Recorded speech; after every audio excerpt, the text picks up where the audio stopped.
Neighbours, everybody needs good neighbours with a little understanding.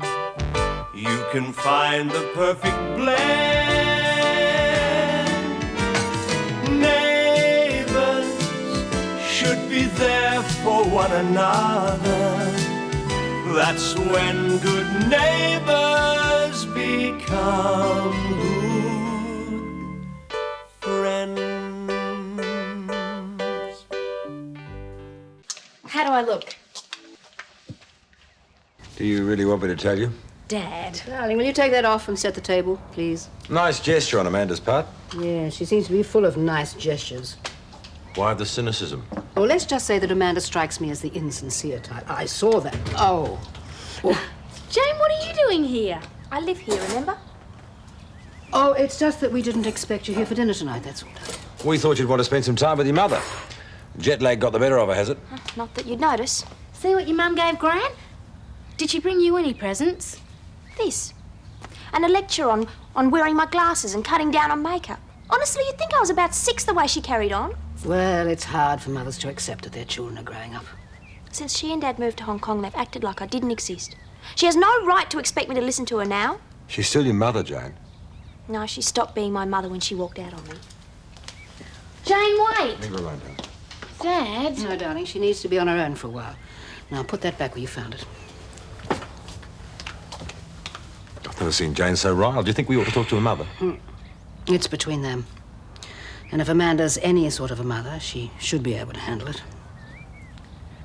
Mrs. Harris, Amanda, please don't cry. I can't help it. It's my own daughter. She hates me. Oh, don't distress yourself, dear lady. Why don't I have a word with Jane? What would you? Well, of course. And I think you'll find that she will take notice of me. Oh, I'm sure she will. You're so kind and understanding. I can't thank you enough for going out of your way for me like this. Come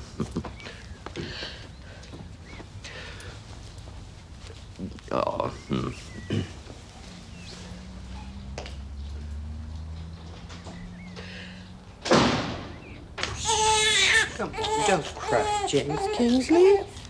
No way for a Clarke to behave. Stop jiggling him. You're making him cry. Crying for the past hour. Let's see if his dad can make him go bye-bye. Yeah. Careful. Yeah.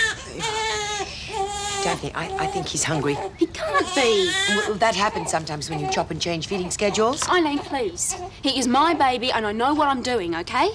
Well, yes, I'm only trying to help. After all, I have had a little experience in these matters. Oh, thank goodness for that. Oh, Desmond, give him to me. Maybe his grandmother can get him to go to sleep. Come on. You didn't before. Come on. You won't if you keep jiggling him up and down like a tea bag again. No wonder he's so upset. I can't even hear myself thinking here. Come on, any moment. Look, be careful, Michael. Michael, careful. Well, if we can't get him to sleep, I don't see you having very much luck.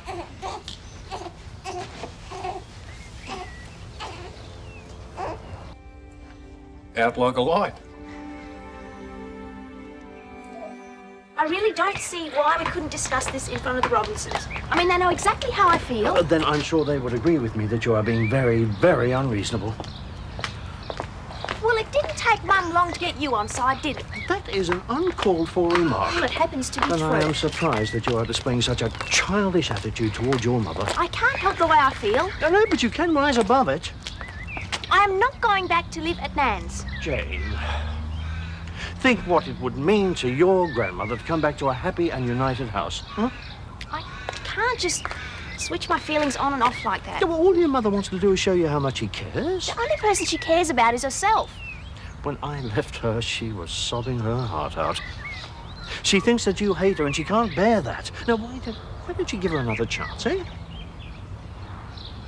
Well, I suppose it wouldn't hurt to talk to her. Good girl. Good girl. Well, then, off we go, and I'll be home later. Aren't you coming with me? No. It would be a lot better for me not to be there. You'd be able to speak a lot more freely. Oh, and tell your mother that we'll have dinner out some other night, eh?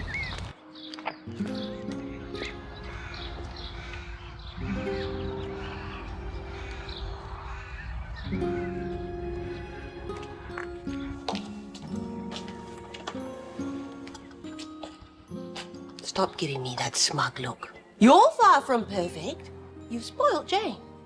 If I'd spoken to you the way that she spoke to me, I wouldn't have been able to sit down for a week. You never spared me the role. Mr. Bishop thinks we should talk. Darling, thank goodness you came back.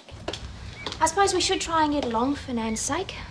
When she comes out of the hospital, the last thing she'll want is trouble between us. Believe me, that's the last thing I want too, sweetheart. You can't forgive me for walking out on you, can you? Why did you do it? Peter insisted. I let him talk me into believing it was in your best interests. You see, I'd have had no time to spend with you. Peter was depending on me to help him establish the business. I didn't think you knew the first thing about business. Well, I don't, but I'm very good with people. I made important contacts and I gave dinner parties. Well, that's why I didn't get in touch. I was rushed off my feet. Mum, other people lead busy lives. They still have time for their kids. I know, darling. I should have made more of an effort. I'm sorry. I promise to make it up to you now. What's the point? As soon as Nan's out of hospital, you'll leave. Things will be exactly the same as they were before. I'm not going back. I've left your father. I don't regret it. If you knew how much I'd missed you, my darling. Later on, when Mum's better, I thought we might be able to get a place by ourselves. I mean it, Jane. From now on, I intend to be a proper mother. You'll give me another chance, won't you?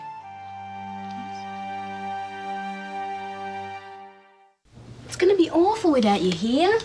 I wish I wasn't going.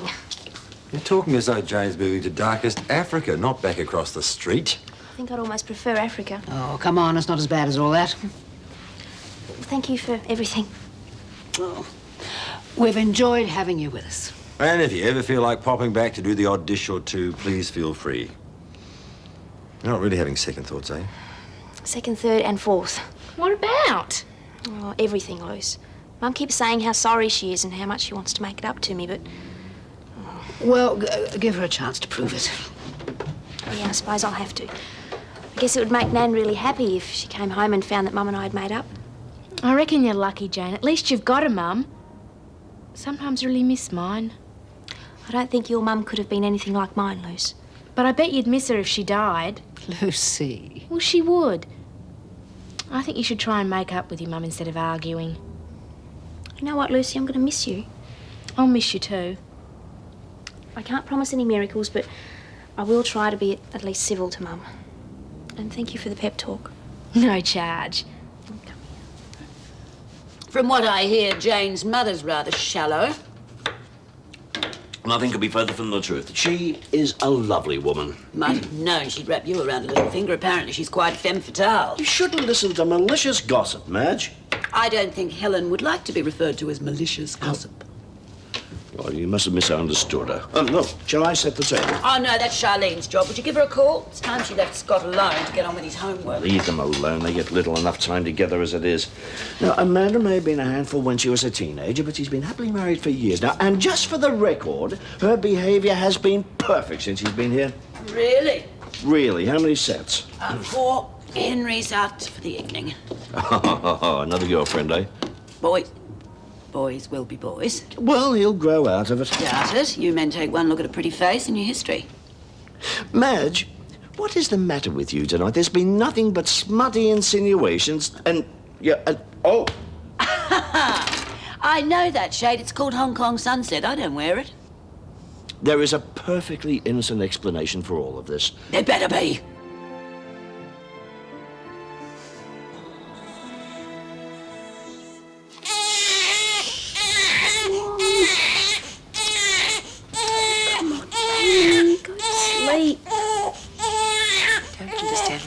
So much. When we brought Desmond home from the hospital, he didn't make a tiny peep. What's all the screaming about? That's what I'd like to know. Well, maybe it's time Frank will mark again. Oh, I don't want to make you late. No, I won't be. The film doesn't start till 8:30. Come on.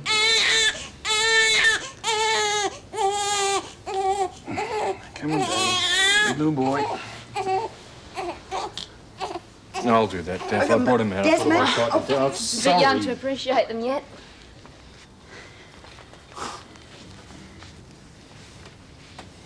What's the secret, mate? Hypnosis. Whatever it is, you'll have to give me lessons. Michael, try not to make too much noise when you come in tonight. He's the big noise around here, not me. Well, I'm gonna go then. Okay, see you later. Don't understand why Jamie's crying so much. He had no trouble at all sleeping in the hospital. Maybe he's not warm enough. He's in warm clothes and with 2 blankets and all the hot air in here. He couldn't possibly be cold. Then it must be his digestion. Are you eating garlic? No, Eileen. Or spicy foods? No. Well, you have to be very careful when you're breastfeeding, you know. I'm doing everything Dr. Marshall tells me to do. Well, I'm just trying to give you the benefit of my experience. Eileen, I'm warning you. Lay off. I see what you've done. Why don't we go on a lovely shopping spree tomorrow? I have to work. Okay, then.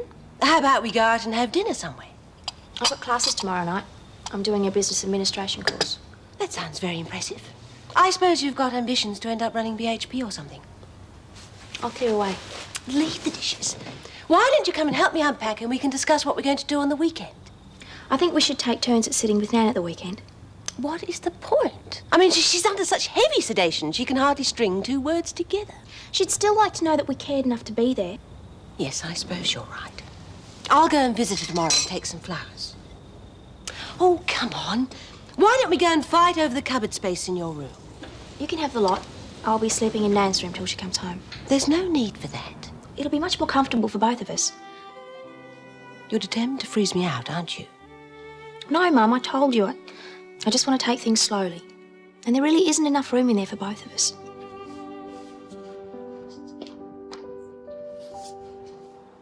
Right, well, I'm off. I'll be back about 11. Give Beverly my love. I didn't tell her. It's ESP. Where are you taking her? Why don't you use your ESP to find out? Come on, tell me. I'm picking her up at the university and I'm taking her for supper. Satisfied? Bye. Have a nice time. I bet he's not back by 11. If you put as much effort into your schoolwork as you do into sticky picking, you should be top of the class. Schoolwork's not as much fun. And homework's a drag, but it has to be finished. Jane used to help me. If that's a hint, it's falling on deaf ears. I have other things to do. I wish she was still here. We used to sit up and talk until all hours. Well, your days of staying up late are over. The tyrant is back. And she says that homework has to be done straight after school. Gran? And bedtime on weekdays is 9 o'clock. That's too early. Should be in bed now. Well, you need all your energy for sports day tomorrow. I hate sports days. I thought you loved sport. I do. Well, what is it then? The competition? No.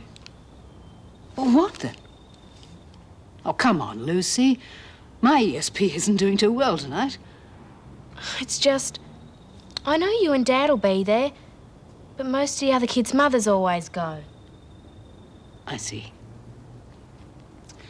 Well, if it's any consolation, I miss your mother too.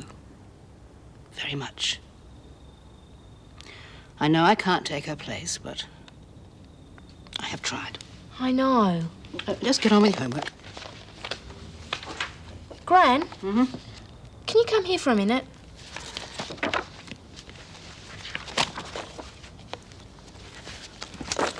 I promise I'll do my homework straight after school and I won't try and get out of going to bed early. And Gran, I love you. I love you too, darling. And don't forget to set the alarm, Charlene. Night. Can't think why I bother those 2 slick through the alarm every morning. Huh?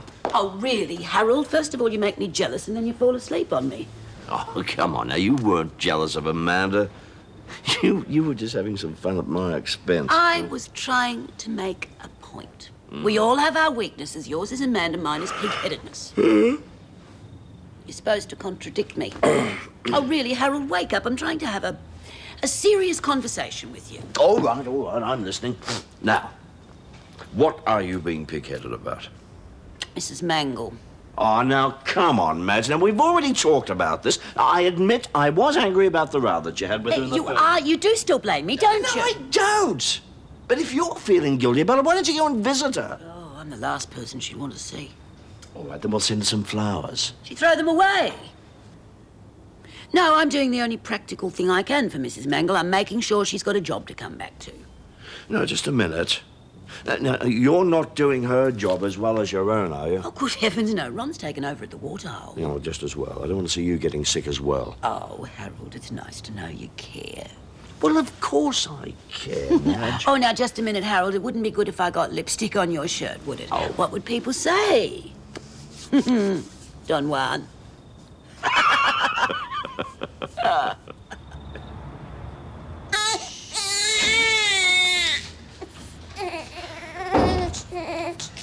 They've been doing that since I left. Yeah, most of the time. Think we've kept the neighbours awake? Oh, I wouldn't be surprised. I can hear him from the end of the driveway.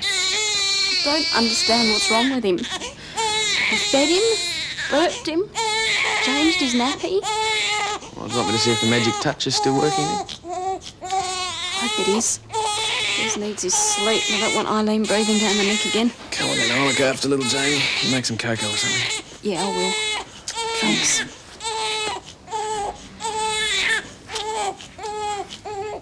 You're not getting a cent of that money. As far as I'm concerned, it's payback for all the hard work I put into the business. Do your worst, darling. You can't prove that I took that money from the safe. Oh, go to hell! Ma, what's going on? You wake Mr. Bishop. Darling, I'm sorry. It was your father. He brings out the worst in me. Dad, what did he want? He wanted me to go back to him, and when I refused, things got really nasty. Your father's got a very bad temper when he's crossed. I don't remember him having a temper. The things you don't know about him would fill a book. Why don't you go back to bed? I don't think I could sleep. I don't know how I'm going to tell Mum about the divorce. Is there no hope of a reconciliation? No, the marriage has been on the rocks for years. That's why I let Peter bludgeon me into going to Hong Kong. I thought a new beginning might do the trick, but things just got worse. Well, at least you tried. That was Mum's influence. She always drilled it into me. If at first you don't succeed. Yeah, she always tells me that too. Now you know why I won't give up on you. You've got that stubborn look on your face again. I keep feeling that you're pushing me for some kind of commitment. I suppose I am, really. I just want my daughter back. I don't feel like your daughter anymore. I understand, and I'll try and be patient. After all, we've got all the time in the world to get to know each other now, haven't we?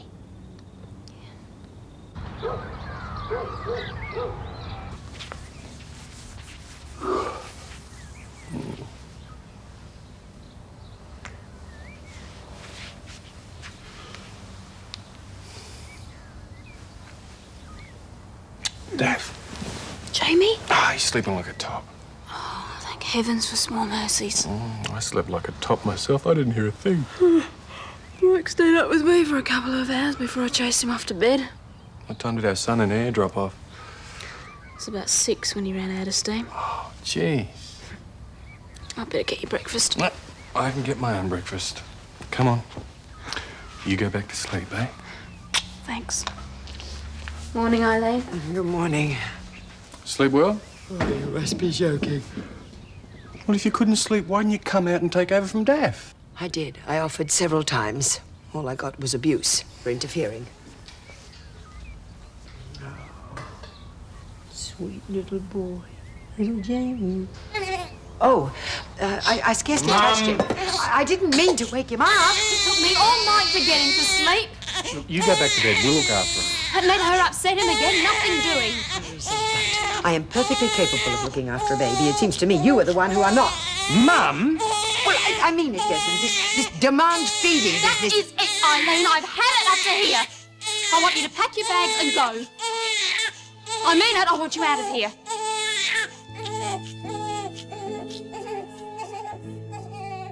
Neighbours, everybody needs good neighbours with a little understanding. You can find the perfect blend. Neighbours should be there for one another. That's when good neighbours become good friends. only tried to do my best. If you really want me to go... Yes, Eileen, I really want you to go. What about you, Desmond? Want to go? Of course not. Now, come on, Dad. You know you need Mum now. I need her like a hole in the head. Ever since she's got here, she's done nothing but interfere and meddle, and I'm fed up with it. Well, there is gratitude for you. Look, she's just worn out. First it was the birth, then Jamie's respiratory problems, and now he won't stop crying. She hasn't slept a wink in days. Well, I offered to look after Jamie while she laid down, but no.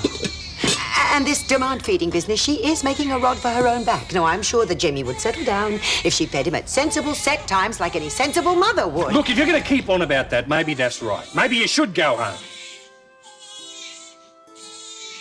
Very well, Desmond.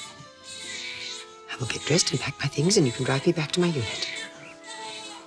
I've only tried to do what I thought was best. I certainly won't stay where I'm not wanted.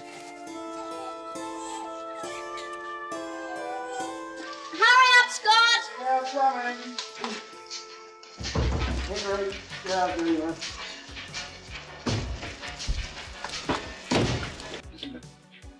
Are you sick or something? I mean, it's not like you to be up and at it so early. Well, Mum wants a stove if I get in first, and I would like to cook my own husband breakfast just now and then. Oh, it's nice. I'm glad you're not neglecting me. I am going to turn into a bloater if you and Madge keep dishing up meals that big, you know. You'll just have to burn it off Oh, yeah? How? by getting up early and jogging. I don't get enough sleep as it is. You know, that single bed has to go. Yeah, it is a bit of a squash. Yeah, I suppose it wouldn't be so bad if you weren't such a big wriggler, but... Well, at least I don't snore, do I? Not much. What about last night? Scott, you I were sitting don't there and you snore, go... you know I don't I tried snore. to... Come in. Morning, all. Harold, you're a bit croaky. Yes, I know. It keeps coming and going. Your mother in? Oh, she's still asleep. She's working the afternoon shift. Oh, well, never mind. I'll catch her up at Lassiter's. Tell her I called in, will you? Oh, Harold, how's Jane getting on with her mum? Bit early to tell just yet. I think matters will sort themselves out eventually, though.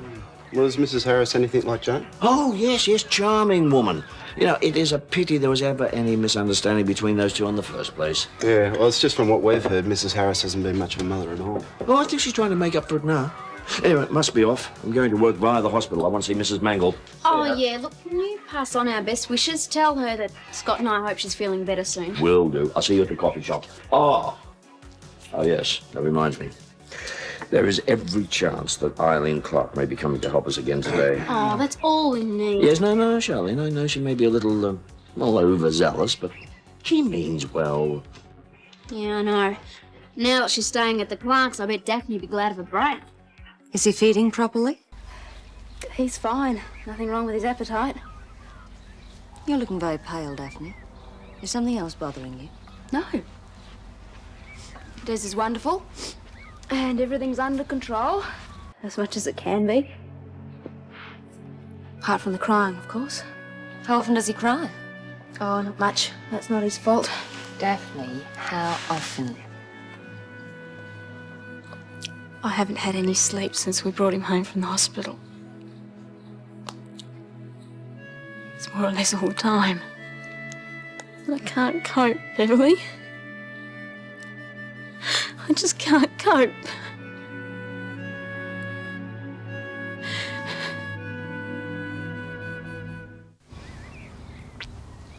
Just as I thought. Temperature's normal. I was working myself into such a panic. I'm sorry, Beverly. Don't be. You're not alone. The fact is, most new mothers are under an incredible amount of strain and tension. And going to jelly doesn't help. Neither does lack of sleep. You've checked Jamie and there's nothing wrong with him. So why is he crying so much?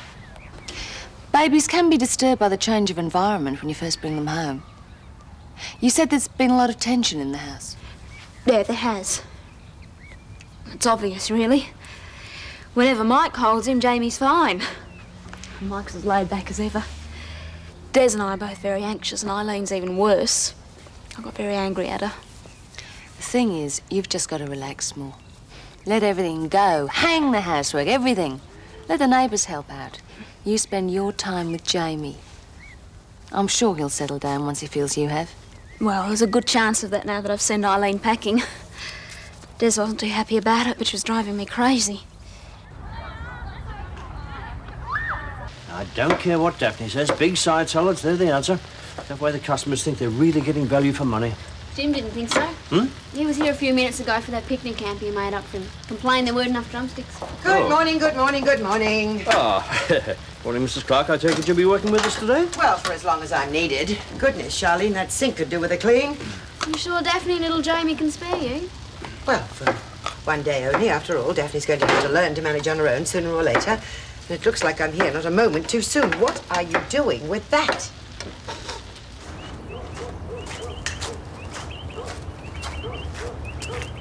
Interesting place to have a picnic, I'm sure you'll agree. I'll say. Why here? I think of buying the place. And before I jump in the deep end, I thought I'd like a second opinion. Yours. What brought this on? Oh, I don't know. I have a feeling I need a change of lifestyle. My engineering works is growing so fast, I'm getting bogged down in all the paperwork, thanks. Then why are you buying another engineering works? Somewhere to escape to. Get away from all that paperwork. And I can tinker to my heart's delight. Sounds ideal, but what about your business? I mean, who's going to look after the books and send out the accounts? Ross, my partner. I had a word with him, he's agreed. And it should mean I get some extra free time as well. Congratulations. You approve? I'm behind you all the way. Actually, you're not the only one about to invest in real estate. I've decided to buy the surgery. I told you Clive gave me first option. Oh, good. Good. Not just because Erinsborough won't be losing a very good doctor, but also because I won't have to be worrying about you taking it into your head to rush back to Adelaide. Well, I was thinking of going back. Just for the weekend. I've got to collect my things and get a few things organised. I was, wondering whether you might like to come with me. We drive, of course. Good. Yeah, sure. I can help put on the roof rack, carry the bags, that sort of thing. Basically. Well, it should be delightful. I'll have to check with the family, but I'm sure there'll be no problem. Good. Hi, how's it going? Yeah, I saw Mrs. Clarke outside. Then you know how it's going. Oh, I'm glad you're here. Oh, stop that this minute. The health inspector would have a fit if you walked in right now. There you go, Mrs. Clarke. I mean, we haven't seen each other since breakfast. What's on the menu? I'm starving. Chicken schnitzel. Yeah. And I saved you a piece of chocolate cake. Oh, great. In the fridge? Just a moment. This is not a soup kitchen. I'm not having soup, Mrs. Clarke. Very funny, Scott. I'm a paying customer, all right? I know you're not. Daphne said I'm entitled to one free meal a day. Yes, you're entitled to one free meal. Scott certainly is not. Well, I can give it to him if I want. It's none of your business. How dare you talk to me like that?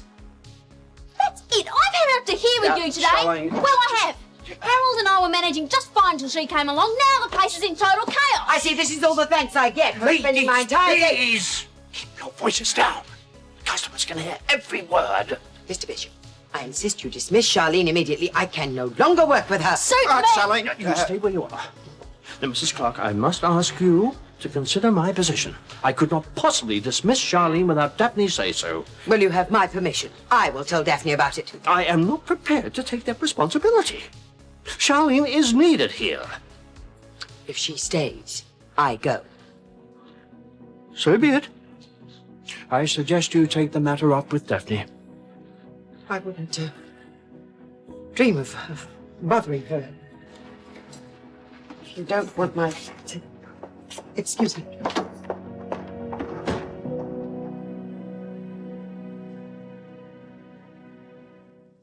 Hi, Dad. Where's Gran? Out. She's taken some of Frank Darcy's paintings to the galleries to see if there are any takers. Oh. Well, whatever it is, can't you talk to me? I wanted to tell you both at the same time, that's all. But I suppose it doesn't matter. I've been picked as #1 reserve for netball. First time ever. And it's the beginning of the semis. Oh, congratulations, Lucy. Well done. You and Gran will come and watch, won't you? We wouldn't miss it for the world. When's the big day? Tomorrow. Tomorrow. Oh. Then we have a problem, darling. Beverly asked me if I'd go to Adelaide with her this weekend. I said I would. I'm sorry, sweetheart. She needs a hand to bring some of her stuff back to Erinsborough. She's coming here to live permanently. You don't mind if I don't come to the game, do you? I've never been to Adelaide. It'd be fun. Lucy? Emma can replace me as reserve. She's dying to anyway. What time are we leaving? Hold your horses. You haven't been invited. Beverly wouldn't mind if I came. Yes, she would, and so would I. What I mean is... It's okay, Dad. I get the picture. Three's a crowd, right? Something like that. I hope you have the best trip ever. You really don't mind? Honestly, Dad, sometimes you'd think I was a little kid. Come on, Mum. It's not that bad. It's not as if Harold's banned you from the shop altogether, is it? No, but I do not deserve to be talked to like that. Not by Mr. Bishop, not by Charlene, and certainly not by your wife. Look, don't be too hard on Daph at the moment. She's just worn out. Why don't you come home with me now? I'm sure we can sort something out. I will not set foot in that house after the way Daphne talked to me this morning. Look, Daph is expecting me home. I'll give you a ring later. Oh, and now you, my own son, fobbing me off like a dirty I am dishwasher. not fobbing. Look, I love you, Mum. Daph loves you, Mike loves you. You're part of the family. I thought so. I thought that having Jamie would bring us closer together. Now I feel so shut out. Now I know how Nell Mackle must have felt when all of Ramsay Street wouldn't talk to her. I went to see her today in the hospital. She was sedated. She didn't even know I was there. She looked so old, feeble, alone. And I couldn't help wondering if I was ill like she was. Was anybody bothered with me? Of course we would. Oh, yes, you say that now. But it frightens me, Desmond. It really frightens me.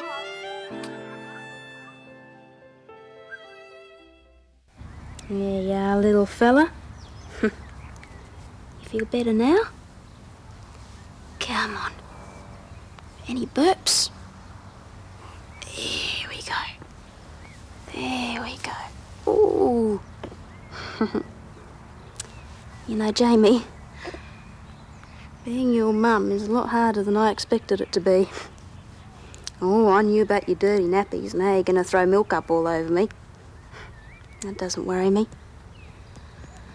I didn't know how tired I'd get. How angry I'd get at you sometimes if you were crying too much. I thought being a mum came naturally. That I'd know exactly what to do. And that when I held you, you'd stop crying. Well, Mike's better at it than I am. Yeah.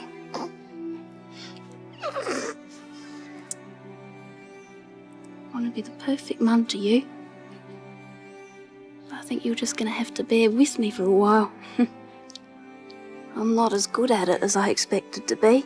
It doesn't mean I don't love you. No. I do. More than anything in the world.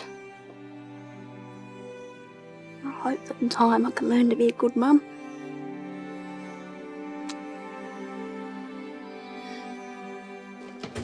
Hi. Scott, where have you been? Oh, I told you at lunchtime. I have to go to the library. Oh, with all the kerfuffle about Mrs. Clarke, I forgot. Yeah, don't blame you. She really carried on, didn't she? Good old Harold sticking up for me. Yeah, he can be a pain at times, but he's not such a bad bloke. He even let me off work early so I could go and buy you a present. Charlene, I don't want you buying things. We can't afford it. Hey, I wanted to do my bit. Our 1 month anniversary is coming up tomorrow, and you did get the tickets for the rock concert. Yeah, but that was different. Paul gave me them. Don't you want to know what the present is? Okay. What is it? A double bed, king size. Where'd you get the money for that? From what I earned at the coffee shop, and before you start, it wasn't that expensive. Oh, no, are you kidding? It wasn't. And it's what we need more than anything at the moment. Yeah, that's for sure. I better have a look at it then. Oh, no, it's not set up yet. I was waiting till you got home. Well, where is it then? In here. Well, I thought you said it was king size. Yep, it is. It's inflatable. A blow-up rubber bed? I suppose it doubles as a raincoat, too. Yep, multi-purpose. All you have to do is inflate it and bingo, one double bed. Yeah, I'll believe it when I see it. Now, this is all set for reverse cycle air. Just got to fill it up. How come I got all the great jobs, hey?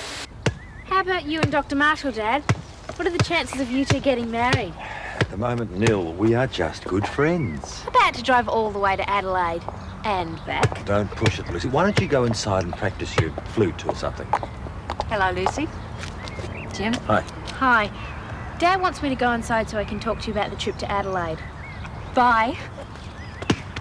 That child should have been gagged the moment it learned to speak. Oh, I don't know. She doesn't seem to mind about us going away together. That's one relief. True. So how's my namesake? Jamie Clarke. Oh, he's fine. So's Daphne. A few hitches, but we've sorted them out. I've, confirmed a Saturday night booking for 2 at a little guest house in the Adelaide Hills. It's a lovely place. Open fire, a la carte restaurant. Should be a trip to remember. Oh, I'm told the Adelaide Hills are lovely at this time of year.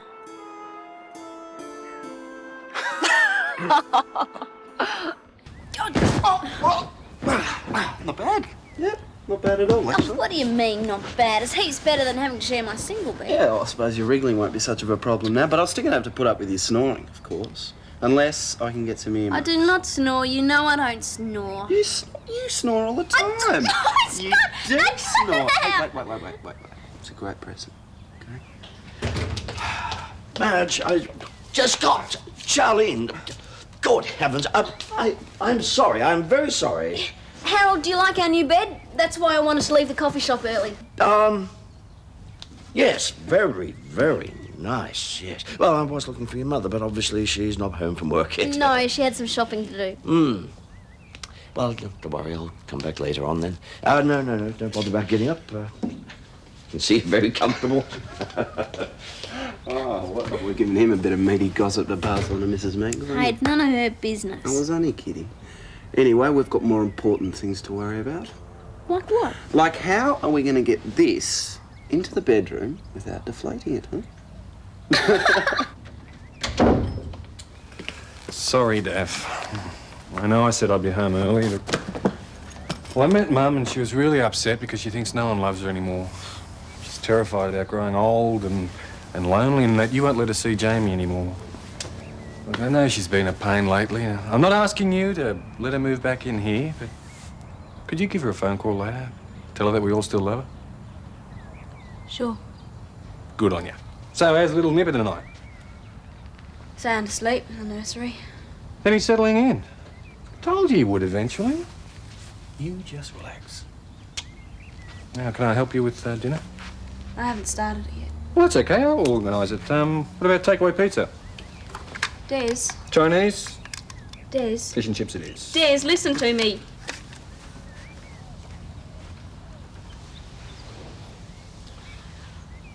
I'm not coping very well. That is, if I cope with Jamie, then I can't cope with anything else. I know it sounds as if I'm using him as an excuse. No, that's silly. I'll do all I can around the place, so will Mike. It'll be okay. It's not okay.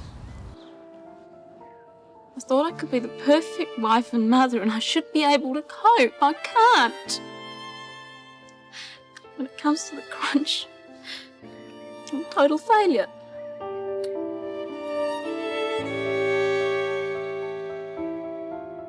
Neighbours, everybody needs good neighbours with a little understanding.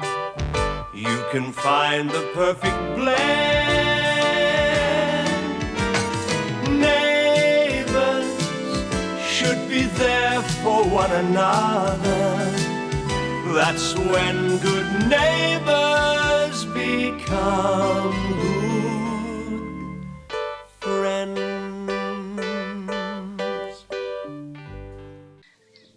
You wouldn't understand. No man would. I'm not just any man, I'm your husband. Des, I just want to be left alone for a little while, all right? No, I think we should talk it through. What put these ideas inside your head? I know I'm not coping. The bottom line is I'm a failure.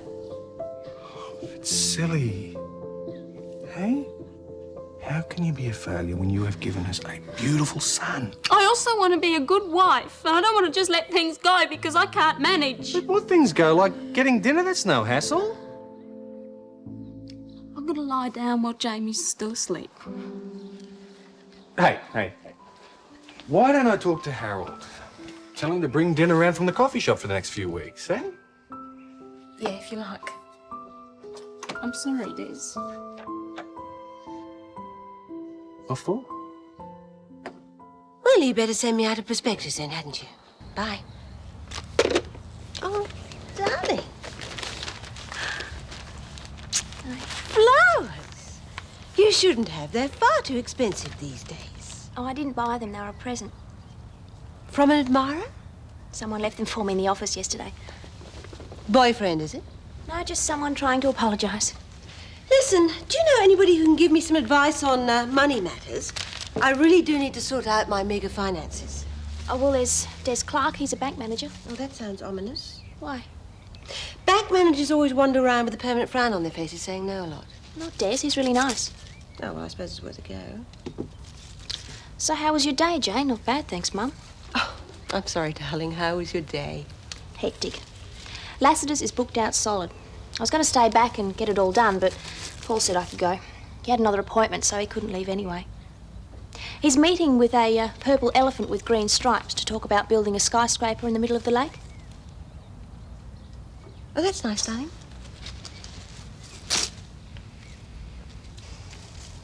Just doesn't come up to scratch at the moment. It's got to meet council regulations. Yeah, but it's so expensive. Oh, well, I suppose I'll have to consider all options before I make a decision, eh? Well, that's up to you, but the council will require an answer within the month. Yeah, I know. Oh, thanks again, Miss Sherwin. Problems? Oh, aren't there always? Yeah, I don't think there is one thing in this world that isn't governed by some council regulation or other. I can do without that right now, what with 2 conventions booked in. Sorry, I guess that's my fault. Yes, you've been doing your job too well, haven't you? You know, I had to turn away 20 people this weekend. We're going to be flat chat for the next 2 weeks. I thought you'd be pleased I brought in so much business. I am pleased. No, it's just we're going to be working day and night to get through this lot. Well, can you take tonight off? I'd really like to get out of this place for a while. Yeah, why not? Well, we're both going to be here over the weekend, aren't we? You've got to take your European visitors on their guided tour. Well, why do you have to come in? Are you kidding? This lot's not going to do itself. You workaholics can't keep away from the place. I am not a workaholic. I simply prefer being busy to having nothing to do. Ah, come on, let's get out of here. I've had enough of these 4 walls.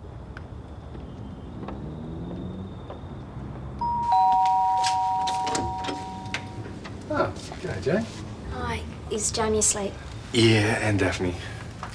Is Mike home? Just walked in. Come in. Oh, hi. Hello. I'll just leave you 2 alone. No, Des, it's okay. I'm not staying. I just came over to thank you for the flowers. What flowers? Oh. I should have realised they weren't from you. I just assumed that... Look, I'm sorry. Flowers, eh? Never thought of that. Bit late now, mate.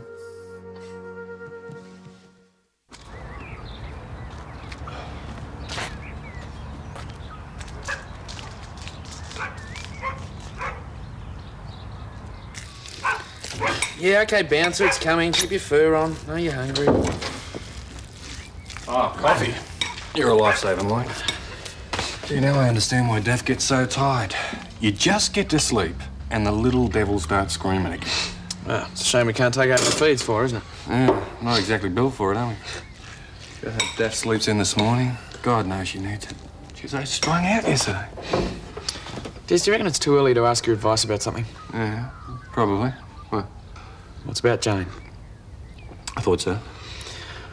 I just wish things weren't so tense between us, you know? I've been trying to talk to her for days and she just doesn't want to know me. Then she rolls up last night about the flowers. Could have been my big chance to make up to her. Well, it could have been, if you had sent her the flowers. You gotta understand, she must be really hurt when you dumped her for Megan. I mean, when the guy gets dumped, it's his pride that's hurt more than anything. Women get insecure. Now she's got a guy interested enough to send her flowers. You might have just lost your place in the queue, mate. Yeah. Yeah, hang on, Bouncer. Morning, Daph. How you feeling? Okay. Morning. Coffee? Thanks. Well, that little bloke of ours seems to have settled down all right. After you fed him, he went straight back to sleep, no probs. He'll be hungry again soon. Why didn't you stay asleep until he woke you? I should have got your breakfast. Oh, we're fine. In fact, I will cook you breakfast. Mike's looking after the coffee shop today. I'll get the groceries, so you can stay at home and relax all day with Jamie. Now, how's that sound? Thanks.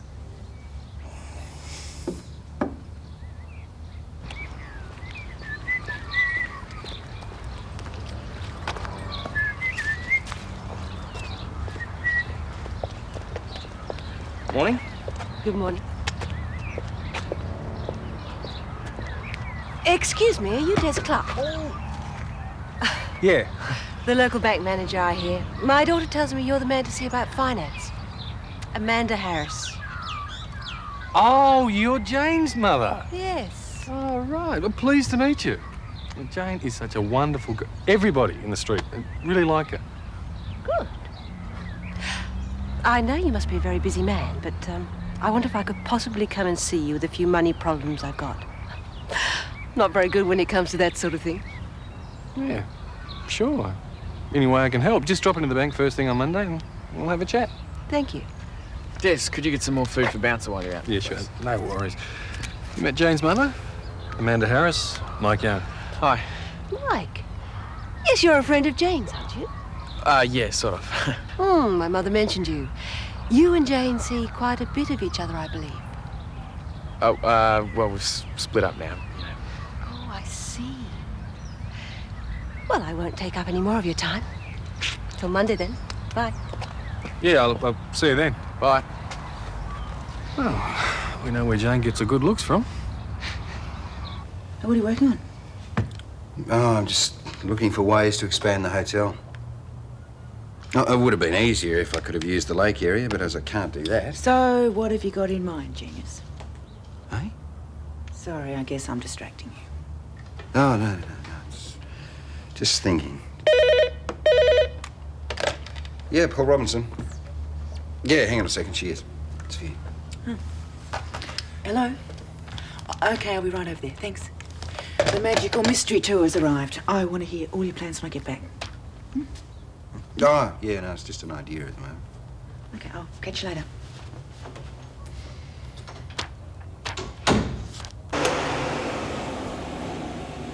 You're quite right. Des Clarke is a very nice man. Yeah. He and Daphne had just had their first baby, a little boy, Jamie. This really is a very nice neighbourhood. Everybody is so friendly. Yeah. Sweetheart, will you put that in the bin for me? There's a good girl.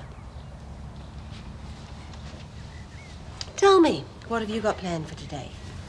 Well, I thought I'd finished cleaning up and then we should go and see Nan. I'll get it. Hello, Amanda Harris speaking. Oh, it's you, Peter. No, I don't think there's anything further to discuss. Do you want to speak to your daughter?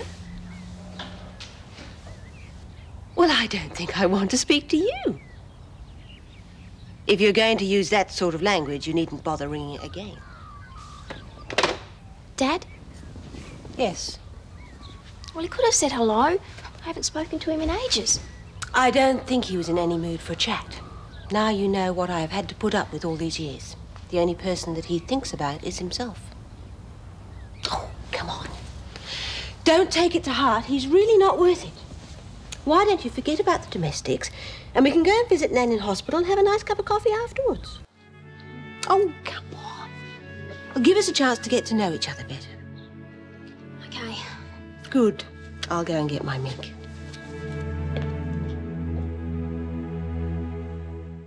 Excuse me, I do not understand. Why did Mr. Lassiter not have this place pulled down when he built the new hotel?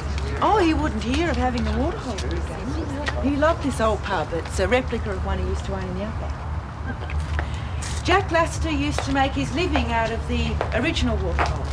He also did a bit of gold prospecting on the side, just for the fun of it. He married his childhood sweetheart, Adeline, and he couldn't have been happier. When he struck it rich with his prospecting, Adeline begged him to sell the pub and build a proper hotel in the city. The bigger and more luxurious, the better, as far as she was concerned. Jack was so much in love with her that he agreed. So they moved to the city and he had the Lasseters complex built for her. And they were both very happy. But Jack missed the atmosphere of the old Outback pub, and so he built a replica. And every time he got a little bit homesick, he used to come and sit in the waterhole and share a few beers with his mates and yarn about the good old days when he owned a little pub in the middle of nowhere. A charming story. Yes, and all the more charming because it's true. Excuse me.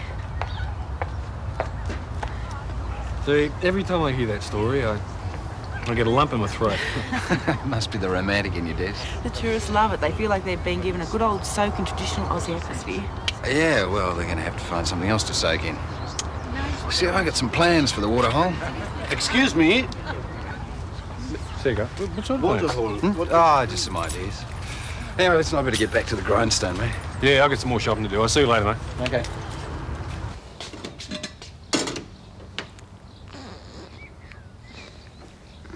Sorry, I didn't mean to wake you up. I was just dozing.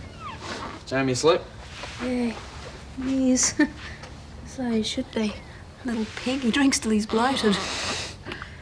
Well, I should do some housework. No, you stay there. Des and I can clean the place up, all right? It's not fair that I leave it all to you. Why not? I mean, Jamie's become a bit of a full-time job, hasn't he? Yeah, he shouldn't have to be.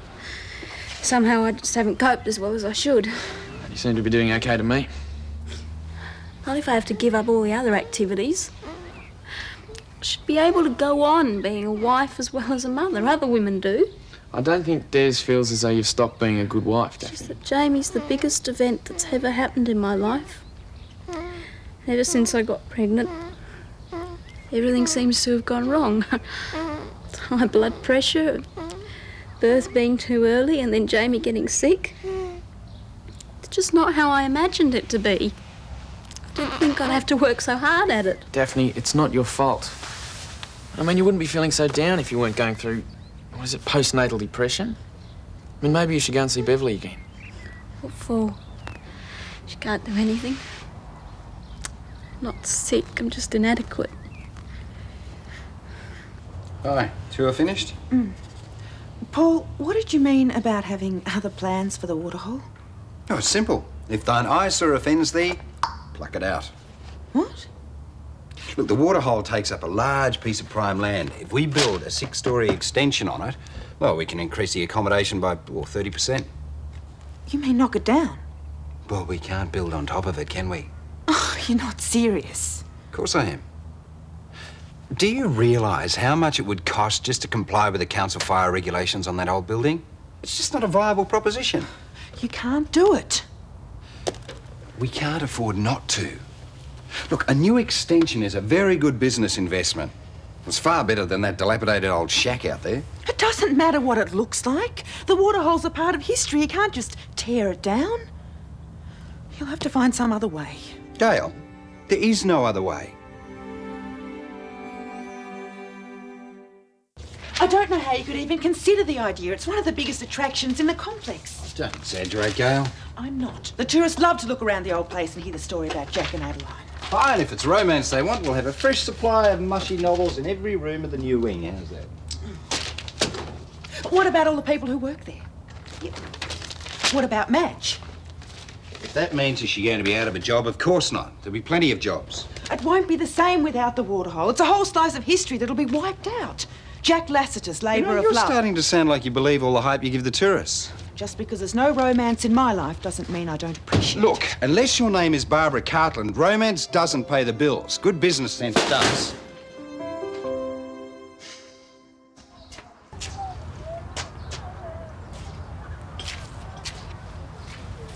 You've got to stop meeting like this. People are starting to talk. Hello. We met this morning, didn't we? We certainly did. Fantastic way to start the day, too. Do you live in Ramsay Street? I certainly do. I'm Henry Ramsay. I presume there is some connection. Yes, but I'll spare you the details. Well, Henry Ramsay, would you like to sit down and join me for a cup of coffee? Oh, thank you, Amanda. Amanda. Thank you. So, you new to the district then? I'm just here visiting my daughter for a while. Your daughter? Won't be long, Mum. Hi, Henry. Jane!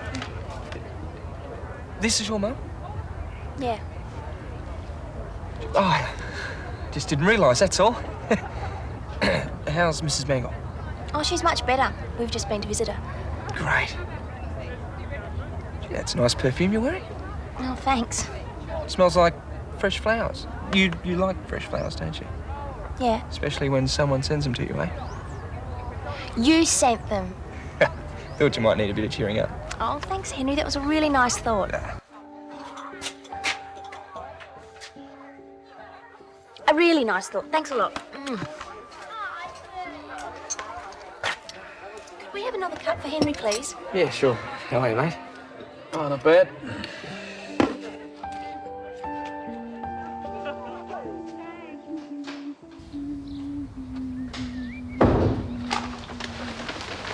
Boy, that was hard work. Supermarket wasn't too bad, but the butcher's was packed out. Sleep.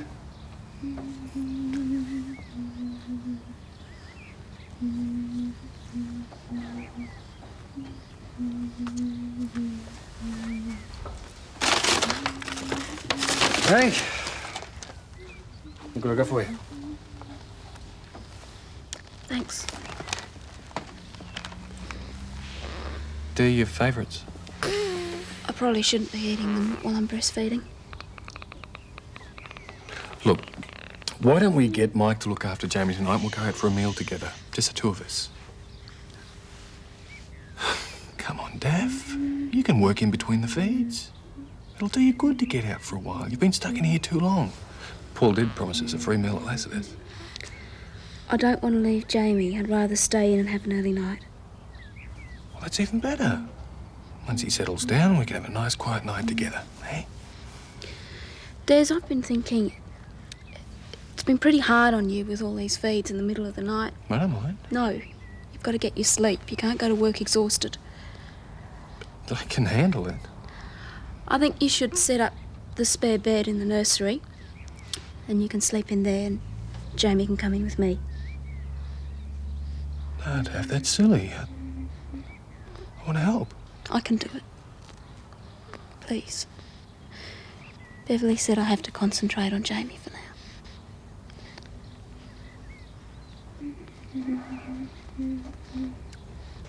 Oh, look, it's a fantastic movie. You should see it. I don't know, Henry. It doesn't sound like my sort of thing. Look, you'd love it. Listen, when your nan's better and you feel like going out again, well, maybe I could take you. Thanks, Henry, but I'm really not interested in seeing it. Look, you don't know what you're missing out on. Have you seen it? Manner that... No, I haven't. Henry, if you were a gentleman, you'd offer to take me to see a movie I want to see. Well, sure, whatever you want. Here's your bill. Oh, I'll fix that up. No, this one's my show. I insist. Jane, would you mind, please? Sure. Thank you. Oh, that's a great-looking daughter you got there, Amanda. You seem to be very keen on her, Henry. Yeah, I've been keen on her for ages. You do realise why she's going out with you, don't you? Because of Mike. You mean you think she's using me to make him jealous? I hate to have to admit it, but I'm afraid she is.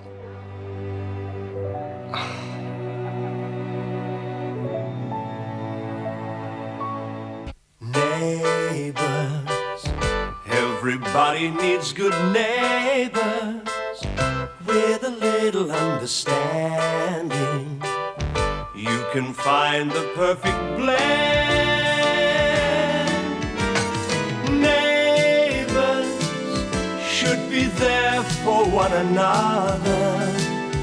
That's when good neighbours become good friends.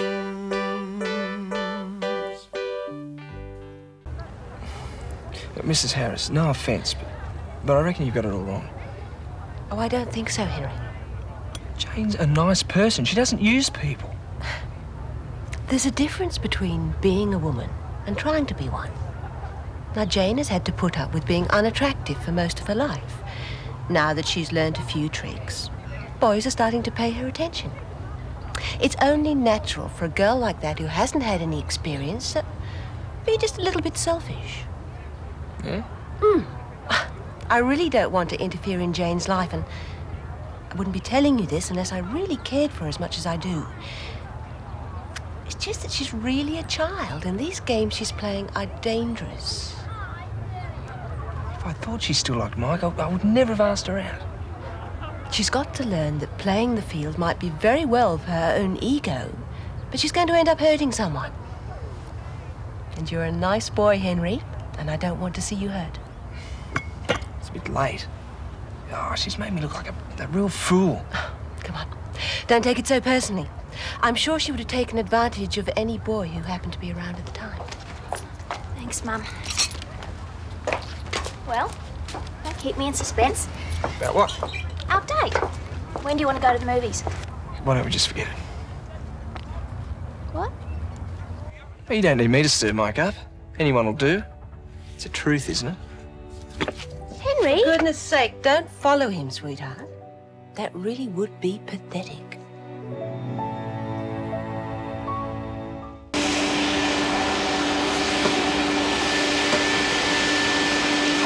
Are you ever going to grow up? Well, I won't if you won't. Married 1 month today, and what have I got to show for it? A wet neck. Well, I'll make up for it. Oh, you run along and play with your bucket of water. No, not until I am forgiven. You think you can get away with anything, don't you? Yeah, you could be right. No. No, you don't. No, we promised Mum we'd get the place tidied up before we went out tonight, and I don't want anything to spoil that. Yeah, me neither. I reckon it could be a long time before we can afford to splurge on another concert. Or anything else, for that matter. I'm still glad I bought us the airbed, though. Hey, did you really sleep all right last night? Yeah, it was luxury. I mean, there was room to stretch out, and you didn't even kick me once, not once. When did I ever kick you? In that single bed, you used to kick me. There was rabbit punches and elbows and everything. I'd hate to have your sort of dreams. Must be a sign of guilty conscience. Hey, can you get me your sports gear? I want to put a load of washing on. Oh, sure. See, I am being henpecked, aren't I? When I peck, you'll know it, boy. Oh, no. I must have left my stuff in my locker. Doesn't matter. Yeah, it's just I had everything sorted out. There was my gear, 2 books. I was... Oh. You can always catch up on your homework. The concert tickets. What? Yeah, well, I wanted them to be safe, so I put them in one of these books. How could you do something like that? Charlene, I feel bad enough as it is, okay? I was really looking forward to going to that concert. Well, how could you be such a bird brain? I will get the tickets, all right? Oh, how? The school's closed. It's Saturday. Well, Merv does the incinerators on a Saturday. He might still be there. Merv, the caretaker, the one that we used to all call Eagle, he hates every kid in that school. He wouldn't even put the sprinklers on if you were on fire. Well, I've got to try, don't I? This is great. Just great. Shall I start getting lunch, dear? What do people do around here on the weekend? Does Mr. Bishop expect a meal? No, he won't be home till tonight, and don't worry on my account. My stomach still thinks it's in Hong Kong. People eat there all the time. It's murder on the figure. Are you all right? I'm a bit upset, that's all. Over Henry. Boys are like that. They are not to be trusted. Why would he suddenly act so jealous? Because you kissed him in front of the other boy. You were playing games, weren't you? Yeah, I suppose I was a bit. I just wanted Mike to realise that just because he ditched me... Well, I didn't mean to hurt Henry. I really like him. Well, there's no loss there. I mean, I know Henry's type. He was only after one sort of relationship. And you're not ready for that, are you, darling? Mum? Come on, don't be coy. The truth of the matter is that you're very inexperienced when it comes to romance. You're naive. You make mistakes. I didn't know it had to be so complicated. Of course it is. That's half the fun. Doesn't sound like fun to me. Oh, come on. There's no point in sitting here moping about the bad old world. Why don't you take me to meet your girlfriend, Charlene? That could be a bit embarrassing. Henry's her brother and he lives there. Didn't you tell me that he was going to be working all day? Besides, nobody's going to embarrass you while I'm there. Thanks, Mum. What are mothers for, hey?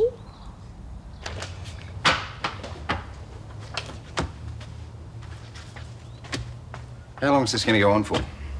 Beg your pardon? The cold shoulder treatment. I mean, don't you think it's just a little juvenile? Just doing my job. Morning, Gail. Madge? Paul, is there some kind of problem? No, just touching base. Have a seat, mate. Thanks.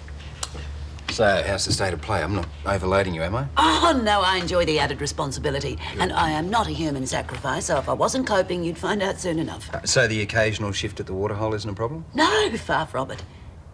No offence, Paul, but that little pub seems to be about the only place in the entire complex where everybody seems able to relax, staff included. I feel that way about the waterhole too, Madge. Yeah, well, let's get down to business, shall we? I want you to have a look at these. Well, as you're aware, we want to upgrade the facilities at the hotel and increase the accommodation capacity. Well, we would have used the area around the lake, but as you know, we can't, so I've had these drawn up as an alternative. Well, that's all very well, Paul, but I mean, haven't you made a mistake? This is where the waterhole is. No, I'm aware of that. Well, it's a simple question of progress, isn't it? But you can't get rid of the waterhole. You can't be serious. Jack Lassiter would have a stroke. Lassiter has got no say over what happens to this property. Madge, I do. But it meant so much to Jack. It's in the way. Now, whose side are you on? You're asking me about it. Because I want you to run the new wing. Well, you're on top of my list. But if your heart's not in it, I'll understand. There's no hard feelings. I'll just find somebody with the enthusiasm I need. Paul, of course I've got enthusiasm, but the waterhole's an institution. The people around here regard it as their local pub. Madge, it isn't the local pub. It's a hotel complex aiming at international standards. Now, if the regulars don't like it, fine. They can find somewhere else to drink. My business is tourists. But, Paul, you can't just get rid of I want you with me on this one, Madge. Look, you'll have your own office in the new wing. Plus, you'll have a new salary to go with the added responsibilities. How does 30% rise sound to you? 30%? I mean, I'll understand if you say no. Well, the waterhole is an emotional issue. But I think you'll be throwing away a real opportunity for the sake of a token protest. You see, nothing is going to stop these plans from going ahead. Well, if you put it that way, then... Can we have a deal? Well, I suppose progress is progress. Yes, I'll take the new job. Well, congratulations. You and Paul can toss to see who's going to drive the bulldozer. I'll talk to you later, Madge. Yes. Bye. Right, you've had your say. Protest noted. Now, that's the end of it. I expect some loyalty. And what's it worth to keep my mouth shut? For 30% more? 40? Don't know why you're making such a big deal about this. Because I think you're wrong, and I won't be the only one. Wiping out the past won't be as easy as you think.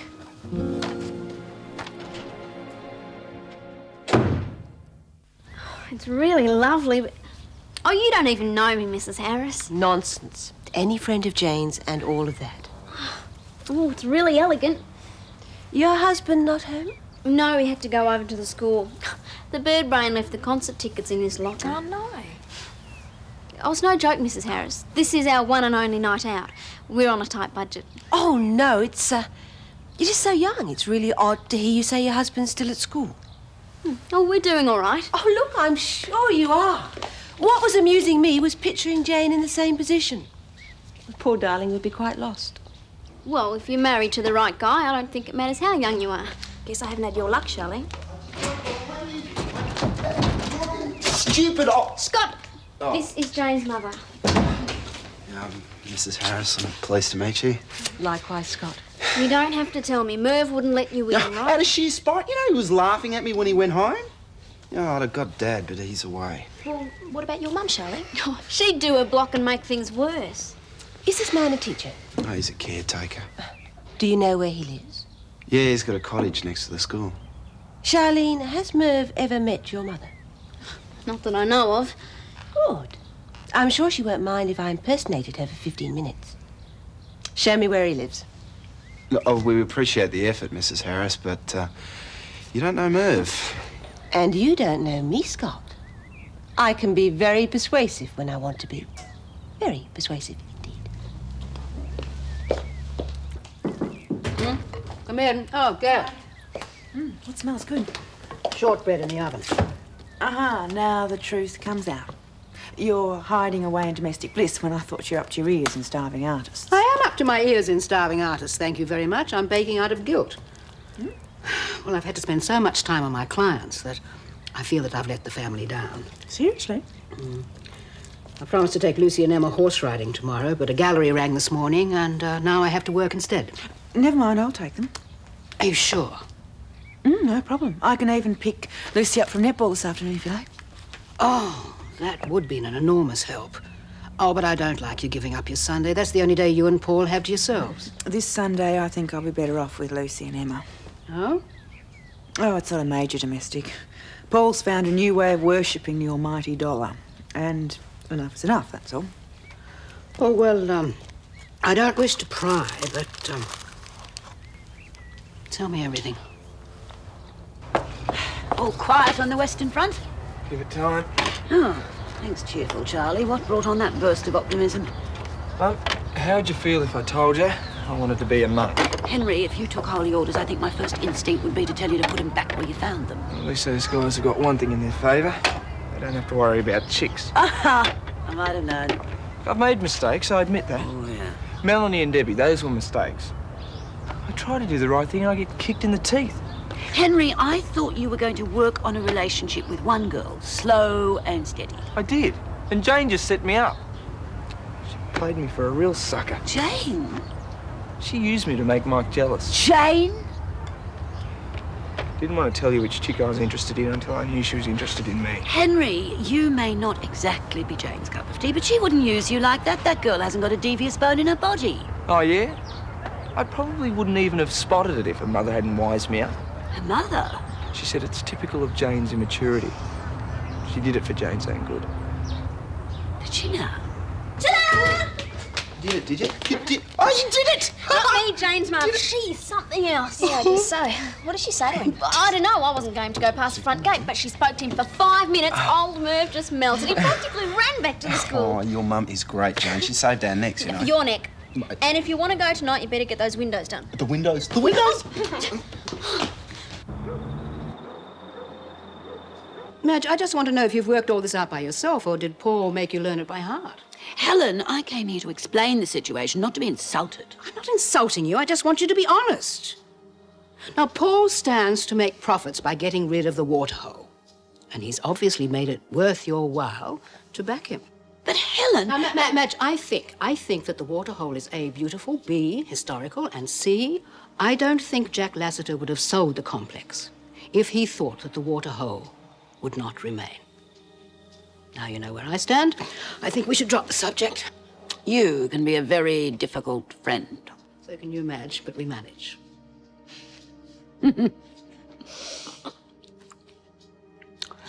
You've met Amanda Harris, haven't you? What do you think of her? Oh, I think she's very attractive, but I don't know her any better than that. Do you think she's back for good? Apparently. How's Jane handling him? Well, at first she was resentful, but since they've been living together, they seem closer. Why the third degree? Well, Henry was planning to ask Jane out. Now, Amanda went out of her way to split them up. Mothers can be overprotective. No, she wasn't being overprotective of Jane. She turned Jane into the villain. She told Henry he was being used. Oh? Yeah, it's crazy. No, it's not as crazy as it sounds. She's not just attractive. She has a talent with men, and she works at it. I hate her already. Oh, behave. How would you feel if you came swanning back from Hong Kong to find that the introverted little girl that you'd left behind had become a popular, attractive young woman? Are you trying to say she's jealous? Perhaps. If you've traded on your youth or your life, growing old can be terrifying. Huh. She sounds pretty dangerous to me. But go ahead, Helen. Be charitable. I won't be, if she hurts Jane. Mum, I'm going out for a while, okay? Where to? I've decided this thing with Henry's crazy. I'm going to go and sort it out. You'll do no such thing. Why not? I'll not have you go crawling back to that boy after the way he humiliated you. You don't solve one mistake by making another. What mistake have I made? By trying to be something you're not. I don't understand. Well, your makeup, your hair, not wearing your glasses. I mean, for heaven's sake. It breaks my heart to see my own daughter making a mockery of herself. I mean, it's no wonder that boy, Mike, or whatever his name was, went looking for somebody else. Mum, it wasn't because of me. I'm just being cruel to be kind. I want you to start being yourself again. For your sake.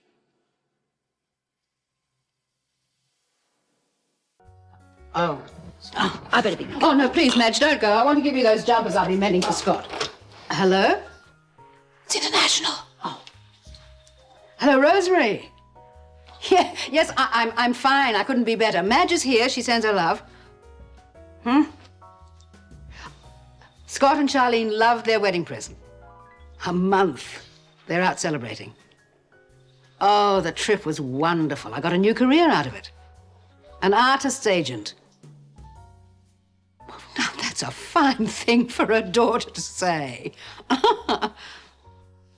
Yes, well, as a matter of fact, I'm glad not to be in the office at the moment, otherwise I might strangle Paul. Now, come on, Rosemary, you don't have to be coy about it. The development plans are all drawn up. Look, if you and Paul want to get rid of the waterhole, there's nothing I can do to stop you. You didn't know? Well, in Paul's defense, well, he thinks he's acting responsibly in your interest. Why don't you open your mouth a bit wider? You can fit the other foot in. I'll be out most of the day. It's probably a good idea considering the mood you're in. You want sweetness and light, then change your mind about the waterhole. Nope. The first stubborn, pig-headed stallion I see, I'll think of you.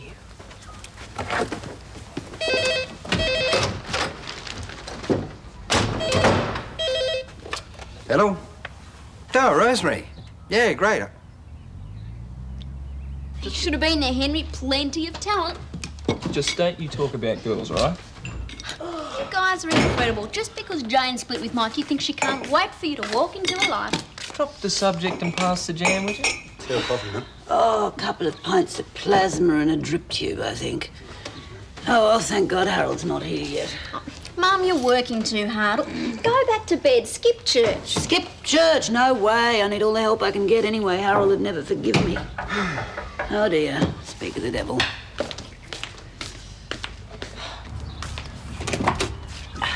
Yes? Mrs. Ramsay, please. You're talking to her. Oh, I mean the other Mrs. Ramsay, the good sort. I beg your pardon? Mrs. Ramsay came to see me yesterday because her son-in-law left something was talking, and she said she liked brass band music. Are you sober? Auntie Madge, it's all right. This is Mr. Gill from the school. What did you just call me? Oh, Mum's away for the day, but I'll tell her that you called. Thanks. Mum, there is a perfectly innocent explanation for all this. Charlene, I'm not dense. Somebody's been using my name. Well, you were at work and Mrs. Harris was here. Amanda. Yeah, and that's why he was asking for the good-looking. As compared to me, I said didn't mean thanks, that, Madge. Scott. I didn't mean that. Mum, you'd kill Mrs. Harris on a good day. Now, come on, let's face it. First thing in the morning, you would give Godzilla a run for his money. Now, Excuse me. I think I'll put these flowers in some acid.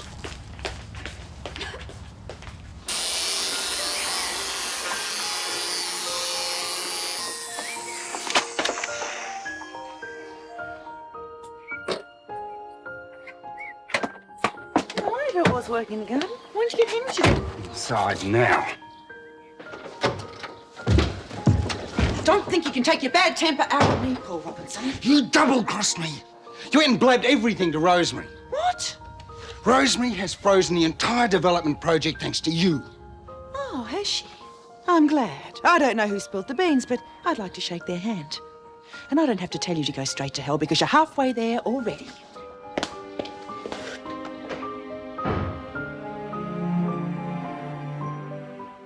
Neighbours, everybody needs good neighbours with a little understanding. You can find the perfect blend. Neighbours should be there for one another. That's when good neighbours become good friends.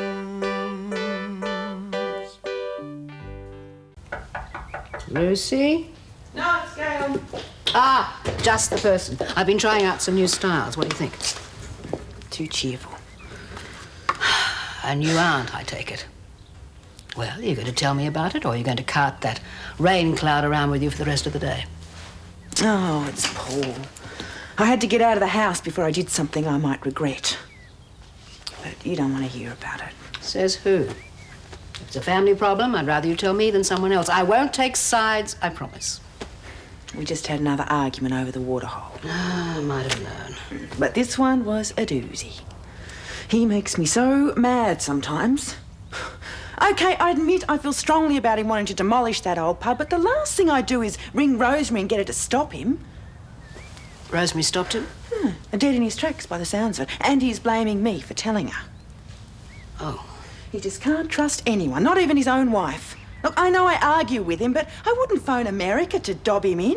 I don't think anyone else would either. You see, Rosemary called me, actually, and I told her about the waterhole. You? Mm-hmm. So you can tell him that it's my fault and to apologise to you. Helen, wild horses wouldn't get me to go anywhere near that man after the way he accused me. OK. You stay there and brood. I'll sort him out myself. Oh, hello. I understand you're in a filthy temper. No, she's been running to see you as well, has she? Gail called in to see me, yes. Yeah, well, just keep out of it, Gran. Keep out of it? I've come round here to stop you making a fool of yourself.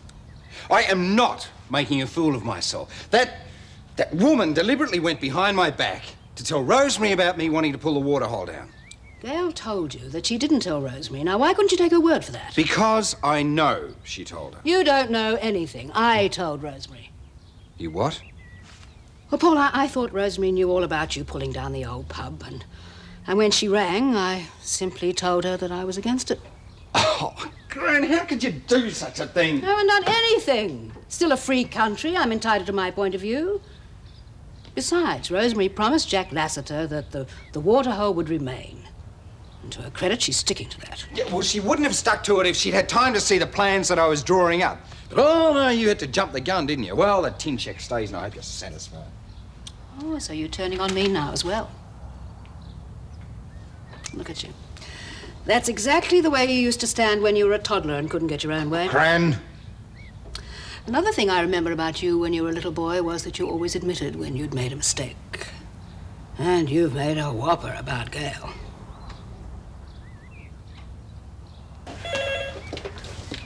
Hello? Who's that? Who wants to know?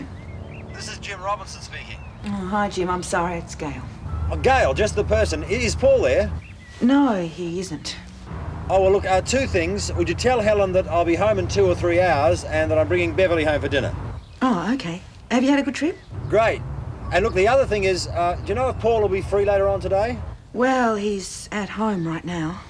Good, because I want to take advantage of having a business genius for a son. I want him to have a look at a workshop I'm thinking of buying. Well, we all know he has strong opinions when it comes to property. Yeah. All right, well, my love to everyone, and I'll see you soon. OK. Bye, Jim. Yep. Oh, Helen, that was Jim. He's bringing Beverly home to dinner. And he wants your opinion on some property. All right. Oh, speaking of property, I think Paul would like to apologise to you about the waterhole. If you'll excuse me, I'll be in my bedroom until the dust settles. Well, we both know I made a mistake about the waterhole. I apologise. Well, what more can I say?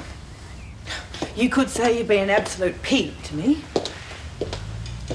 OK, I've been an absolute pig to you. Is there anything else? Yes, you could tell me that you'll trust me more in future. Gail, you know damn well I trust you. You just got to look at our marriage to realise how much I trust you. You didn't trust me over the waterhole. And I apologised. It won't happen again. Well, you're going to accept my apology or not?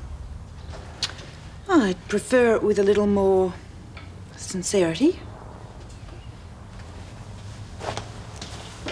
Gail, I am really, really sorry. OK? OK. Helen! You can come out now. Mum? You haven't said too much about Dad since you've been back. Haven't I? What would you like to know about him? Well, why didn't he make sure you had some money? I mean, I thought he was doing really well over there. Oh, dear, would you look at that now? Darling, would you run along and get my manicure set? I think you'll find it on the dressing table. Hello, Jane. How was church? Oh, uplifting. Amanda.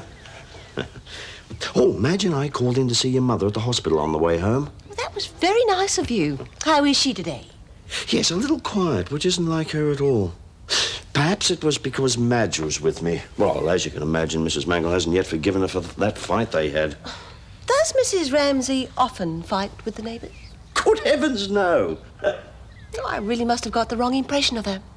Why don't you ask her round for afternoon tea so I can get to know her better? Oh, Amanda, I would appreciate that. Good. There is nothing worse than tension in the neighbourhood, is there? Yeah, you're quite right. Oh, there it is. See, I promised to lend her this book, so I'll pop over there now and make sure that she comes. See you later, Jane.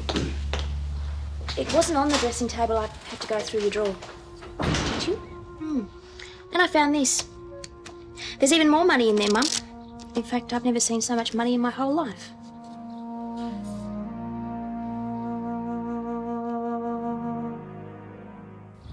Well, the truth is that your father was a very possessive man. And one way of stopping me coming back to see you was to keep me short. He always said that he was putting the money away for your future. But really, I had nothing. Well, Mum, what did you do? Rob a bank? Of course not.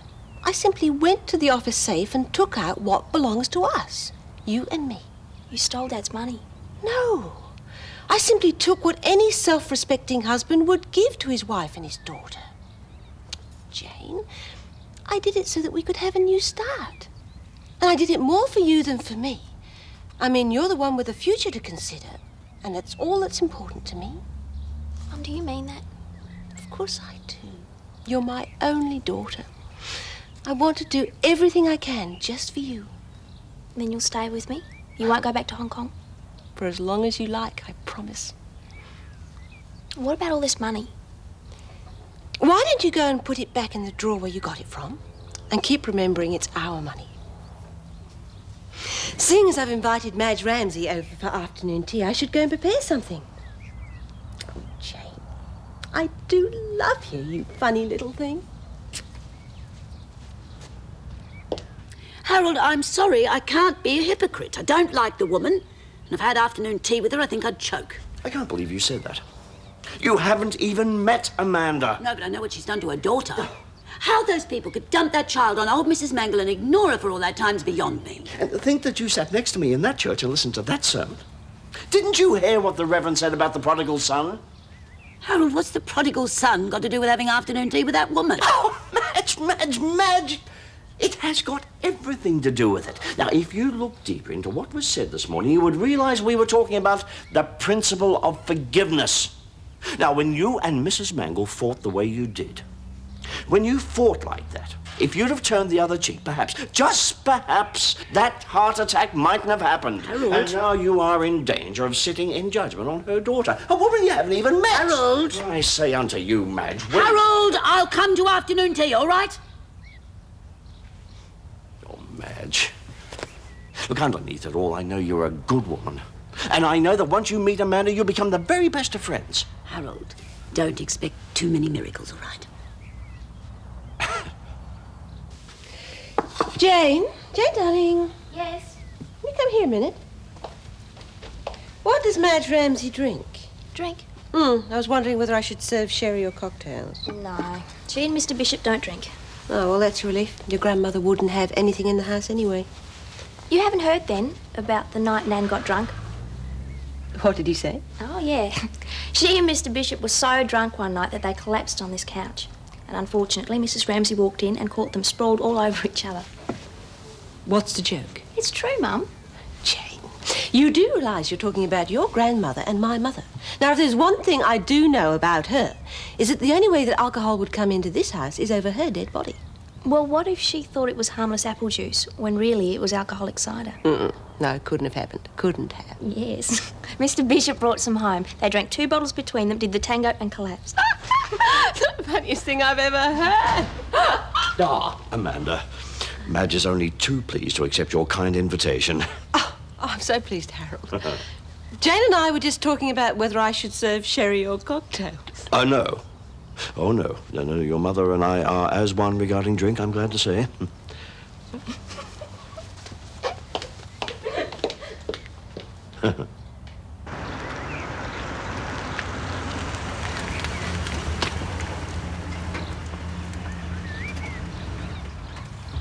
Well, I had a lovely weekend. Oh, the weekend isn't over yet. You invited me to dinner. Yeah, well, I just wanted to tell you again how much I enjoyed it, and your company. And I've got to admit, I enjoy your company as well. Well, I don't have to ask if you two had a good time. Hello, Helen. Hello, Helen. I brought you these. Oh, they're lovely, thank you.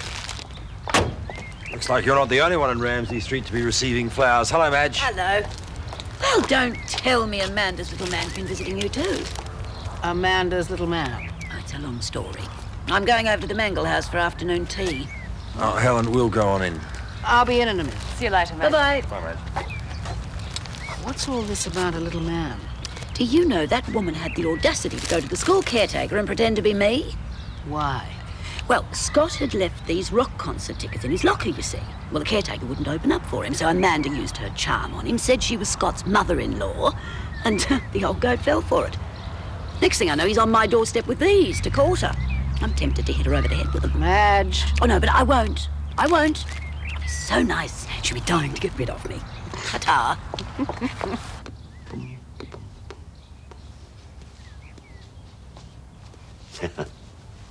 I offered to go and get her, but Madge just wouldn't have it. She sounds like a very independent lady. Has she always been a barmaid? Oh, no. Just a temporary measure. I'm sure you'll like her, Mum. Yes. Oh, that'll be her now. Oh, Harold, I'm so sorry I'm late, but I bumped into Helen outside. Hello, Jane. And this must be... Madge, this is Amanda. Oh, Amanda, you're exactly the way I imagined you. It was so nice of you to ask me over. The pleasure is all mine. Oh, before I forget. Madge, you shouldn't have. Oh, I didn't. Oh. Who are they from, then?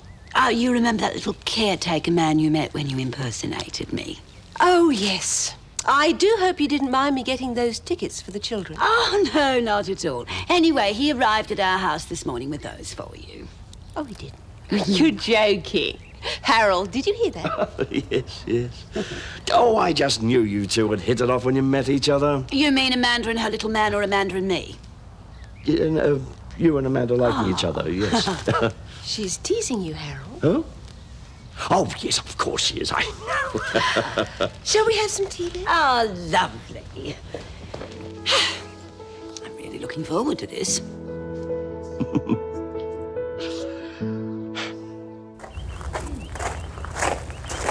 What do you think?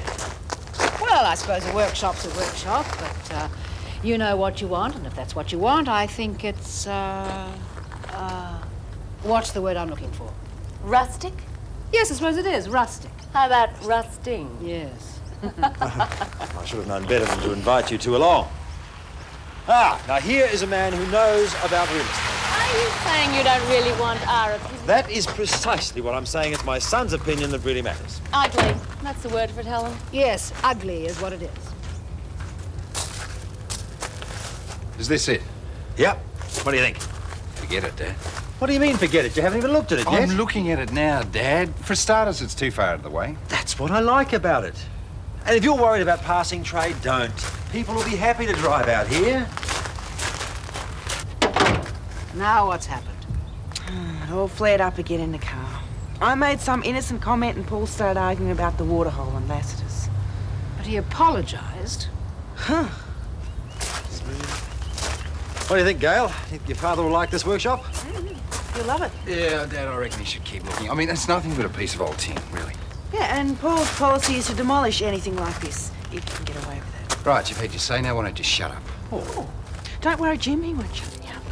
He may be my boss, but he doesn't own me. I'm also your husband, so why don't you try behaving like a wife?